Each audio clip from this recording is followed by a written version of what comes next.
ಅದೇ ದಿನ ಯೇಸು ಸ್ವಾಮಿ ಮನೆಯಿಂದ ಹೊರಟು ಸರೋವರದ ತೀರದಲ್ಲಿ ಕುಳಿತರು. ಜನರು ತಂಡೋಪತಂಡವಾಗಿ ಕೂಡಿ ಬಂದುದರಿಂದ ದೋಣಿ ಹತ್ತಿ ಕುಳಿತುಕೊಳ್ಳಬೇಕಾಯಿತು. ಜನರು ದಡದಲ್ಲೇ ನಿಂತರು. ಆಗ ಯೇಸು ಅವರಿಗೆ ಅನೇಕ ವಿಷಯಗಳನ್ನು ಸಾಮರ್ಥ್ಯ ರೂಪದಲ್ಲಿ ಹೇಳಿದರು. ಒಬ್ಬ ರೈತ ಬಿತ್ತುವುದಕ್ಕೆ ಹೋದ.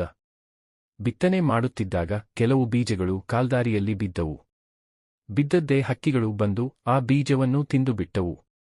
ಬೇರೆ ಕೆಲವು ಬೀಜಗಳು ಹೆಚ್ಚು ಮಣ್ಣಿಲ್ಲದ ಕಲ್ಲು ನೆಲದ ಮೇಲೆ ಬಿದ್ದವು. ಅಲ್ಲಿ ಮಣ್ಣು ತೆಳ್ಳಗಿದ್ದುದರಿಂದ ಅವು ಬೇಗನೆ ಮೊಳೆತವು. ಆದರೆ ಬಿಸಿಲೇರಿದಾಗ ಬಾಡಿದವು. ಬೇರು ಬಲವಾಗಿಲ್ಲದ ಕಾರಣ ಒಣಗಿಹೋದವು. ಮತ್ತೆ ಕೆಲವು ಬೀಜಗಳು ಮುಳ್ಳುಪೊದೆಗಳ ನಡುವೆ ಬಿದ್ದವು.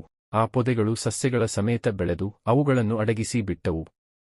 ಇನ್ನೂ ಕೆಲವು ಬೀಜಗಳು ಹದವಾದ ಭೂಮಿಯಲ್ಲಿ ಬಿದ್ದವು. ಅವು ಮೊಳೆತು ಬೆಳೆದು ತೆನೆ ಬಿಟ್ಟವು. ಕೆಲವು 100ರಷ್ಟು, ಮತ್ತೆ ಕೆಲವು 60ರಷ್ಟು, ಇನ್ನೂ ಕೆಲವು 30ರಷ್ಟು ಫಸಲನ್ನು ಕೊಟ್ಟವು. ಕೇಳಲು ಕಿವಿಯುಳ್ಳವನು ಕೇಳಿಸಿಕೊಳ್ಳಲಿ ಎಂದು ಒತ್ತಿ ಹೇಳಿದರು.